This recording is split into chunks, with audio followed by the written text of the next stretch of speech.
علیکم ورحمۃ اللہ وبرکاتہ۔ اب تمام لوگوں کا المرتضیٰ قرآن انسٹیٹیوٹ میں استقبال ہے۔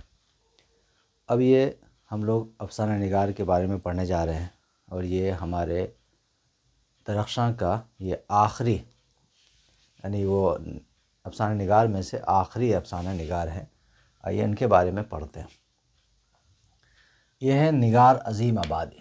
نگار عظیم، یہ جو ہے افسانہ نگار، یہ ہے نگار عظیم۔ نگار عظیم عہد حاضر کی ایک اہم افسانہ نگار ہے۔ ان کا اصل نام ملکہ مہر نگار ہے۔ ان کا جو اصل نام ہے کیا ہے؟ ملکہ مہر نگار، اور قلمی نام نگار عظیم ہے۔ وہ اردو دنیا میں مشہور و مقبول ہوئی، اور اسی نام سے کیا ہوئی؟ نگار کے نام سے مشہور و مقبول ہوئی۔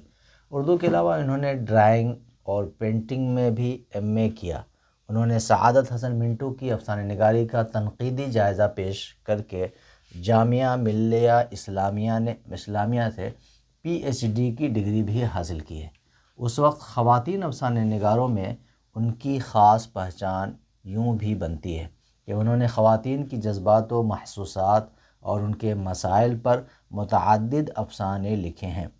جبر و استحصال اور موجودہ معاشرے کی انسانیت سوز صورتحال پر انہوں نے نہایت اثر انگیز افسانے لکھے ہیں۔ نگار عظیم کے افسانوں کا پہلا مجموعہ عکس ہے کے نام سے 1990 میں شائع چھپا تھا۔ اس کے بعد 1999 میں مجموعہ گہن شائع ہوا۔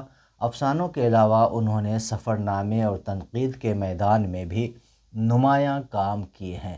انہوں نے ہر چرن سنگھ چاولہ کی شخصیت اور ان کی شاعری پر بھی ان کی اہم تنقیدی کتاب شائع ہو چکی ہے۔ نگار عظیم نے گرد آوارگی کے نام سے سفر نامہ بھی لکھا جو خاصا مقبول ہوا۔ یہ تھی افسانہ نگار عظیم۔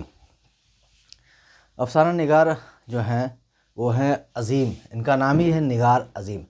اصل یہ ان کا جو نام ہے، اصل نام جو ہے، یہ آپ دیکھ رہے ہوں گے کہ اصل نام ہے ملکہ مہر نگار، یہ والا ملکہ مہر نگار۔ اگر آتا ہے کہ نگار عظیم کا اصل نام کیا ہے تو آپ کو یہ ٹک لگانا پڑے گا، ملکہ مہر نگار۔ اب یہ قلمی نام کیا ہوتا ہے؟ دیکھا ہوگا کہ شعر و شاعری پہلے ہے کہ شعر و شاعری جو کرتے ہیں وہ اپنے تخلص رکھتے ہیں۔ تخلص بھی ایک نام ہوتا ہے، صرف شاعر ہی رکھ سکتا ہے۔ اور یہاں پہ قلمی نام پہلے آپ لوگوں نے دیکھا بھی ہوگا، سنا ہوگا کہ پاکیزہ آنچل ہے نا، اور بہت سی یہ آتی تھی کتابیں آتی تھی پاکیزہ آنچل تک کا، اس میں اپنے افسانہ لکھنے والے جو کالم ہوتے ہیں ان قلمی نام لکھتے تھے۔ قلمی نام یعنی یہ ہے، اسی لیے ان کو قلمی نام جو ہے کیا ہے؟ نگار عظیم، اور اسی نام سے مشہور ہوئیں۔ اصل نام سے نہیں، اصل نام ہے تو ملکہ مہر نگار، مگر جہاں بھی ان کو دیکھیے گا ان کا نام جو آئے گا نگار عظیم ہی آئے گا، کیونکہ یہ قلمی ہے اور یہ افسانہ میں یہ ڈالا کرتی تھیں اور دوسرے کالم میں ڈالا کرتی تھی، جس کی وجہ سے ان کا نام مشہور ہو گیا۔ کون سا؟ نگار عظیم کے نام سے، ہے نا، اور دنیا میں مشہور مقبول، اسی نام سے دنیا میں مقبول مشہور ہیں۔ اور انہوں نے ان کے بعد نغمہ نگاری کے بعد بھی انہوں نے ڈرائنگ بھی کیا تھا اور پینٹنگ میں بھی ایم اے کیا، اور انہوں نے سعادت حسن منٹو کے افسانہ نگاری پر تنقیدی جائزہ بھی پیش کیا۔ تنقیدی جائزہ اس سے پہلے بھی آ رہا ہے، پھر بتا دے رہے ہیں۔ تنقید کہتے ہیں کسی چیز کی اچھائی یا برائی بیان کرنے کو تنقید کہتے ہیں۔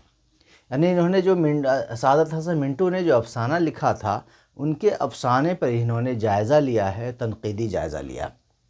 یعنی ان کے منٹو کے افسانے پر انہوں نے کہا کہ جہاں پہ اچھائی تھی وہاں پہ اچھائی بیان کی ہے، اور جہاں پہ کچھ الفاظ انہوں نے جو غلط کیا ہے تو ان کو بھی انہوں نے کیا ہے کہ نہیں، کوٹ کیا کہ نہیں بھائی یہاں پہ غلط چیز ہے۔ اسی کو تنقید کہتے ہیں۔ تو تنقید کے میدان میں بھی انہوں نے خوب زیادہ پہچان حاصل کی۔ انہوں نے خواتین کے جذبات،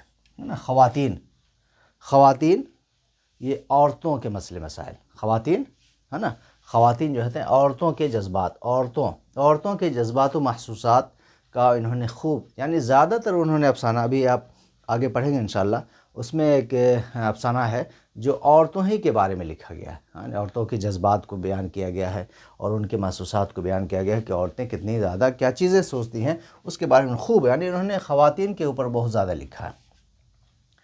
اور ان کے جبر و استحصال کے سب سے، ابھی اگر دیکھا جائے تو سب سے کمزور جو ہیں وہ عورت ہے ہر لحاظ سے، اسی لیے آپ دیکھا ہوگا ان کو زیادہ دبائے جانا، ان کو مارنا، ان کو پیٹنا اور ہر طریقے سے مظلوم قرار دینا، انہی پر انہوں نے ان پہ بہت زیادہ افسانے لکھے ہیں، عورتوں ہی پر، یعنی جبر و استحصال، ان پہ زور زبردستی ان کا استحصال کرنا، اور معاشرے میں جو انسانی صورت حال ہے، صورت حال کیا ہے؟ ایسی ایسی چیزیں ہیں ان کے درمیان میں آ رہی ہیں کہ عورتوں کو دیکھو زندہ جلا دیتے ہیں اور پھانسی لگا دیتے ہیں اور دوسری چیزیں کر دیتے ہیں۔ ان تمام چیزوں پر انہوں نے بہت زیادہ غور و فکر کیا ہے اور اس پہ افسانے لکھ ڈالے۔ اور ان کا اگر دیکھا جائے تو خاص موضوع کیا ہے؟ خواتین، عورتوں پہ انہوں نے خوب لکھا ہے۔ انہوں نے اب نگار عظیم کے افسانوں کا پہلا مجموعہ یعنی مجموعہ کسے کہتے ہیں؟ جو ایک ایک چیز لے کر کے ایک جگہ اکٹھا کر دیا، اس کو مجموعہ کہتے ہیں۔ اس لیے آپ نے سنا ہوگا ایک مجموعہ عطر آتا ہے 96 والا، 96 مجموعہ کہتے ہیں کہ تمام پھولوں کو ایک جگہ اکٹھا کر کے اور تمام پھولوں کا رس ملا کر کے جو ایک جگہ یکجا کر دیتے اس کو مجموعہ کہتے ہیں۔ تو اب یہ ہے کہ بہت سے افسانے لکھے، اور افسانہ لکھنے کے بعد انہوں نے ایک جگہ پہ تمام افسانے کو ایک جگہ اکٹھا کر دیا گیا، اسی کو مجموعہ کہتے ہیں۔ تو ان کا پہلا مجموعہ جو ہے افسانے کا وہ عکس ہے نا، جو 1990 میں شائع ہوا تھا، جو چھپا تھا۔ اس کے بعد انہوں نے 1999 میں ایک مجموعہ پھر تیار کیا جس کا نام ہے گہن، اس میں بھی بہت زیادہ افسانہ ہے شائع ہوا۔ افسانہ کے علاوہ انہوں نے کیا؟ انہوں نے افسانے کے علاوہ سفر نامے بھی لکھے۔ سفر کے حالات کے انسان، یہ نہیں کہ سفر میں ایسا نہیں بیان کر دیا جائے کہ ہم گئے اسٹیشن گئے، یہاں سے ہم گھر سے نکلے تو رکشہ پکڑ کے پھر اسٹیشن گئے، اسٹیشن میں دیکھا بہت زیادہ بھیڑ ہے، ٹکٹ کے لیے کھڑے ہو گئے، نہیں، بلکہ سفر میں ہے کیا کہ ایسی چیزیں جو سماج کے لیے اور جو لوگوں کے لیے بھلائی کا ہے، اس پر انہوں نے بہت زیادہ سفر نامے بھی لکھے ہیں۔ تنقید کے میدان میں تو بتا ہی دیا، تنقید کے نمایاں کام کر دیتے ہیں۔ انہوں نے ہرچرن سنگھ چاولہ کی شخصیت، ان کی شاعری پر بھی اہم تنقیدی، منٹو پر بھی لکھا، اور ہرچرن چاولہ پہ بھی انہوں نے تنقیدی جائزہ لیا۔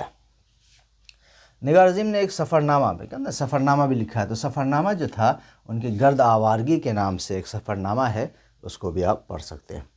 اور یہ لکھا جو خاصا مقبول ہے، یہ تھی افسانہ نگار عظیم۔ انشاءاللہ ان کا جو افسانہ ہے وہ آپ پڑھیں گے، اور جب تک کے لیے اجازت دیجیے، اور آپ سے پھر میں ایک درخواست کرتا ہوں کہ ہمارے چینل کو سبسکرائب کریں اور لائک کریں اور شیئر کریں۔ بہت بہت شکریہ۔ السلام علیکم ورحمۃ اللہ وبرکاتہ۔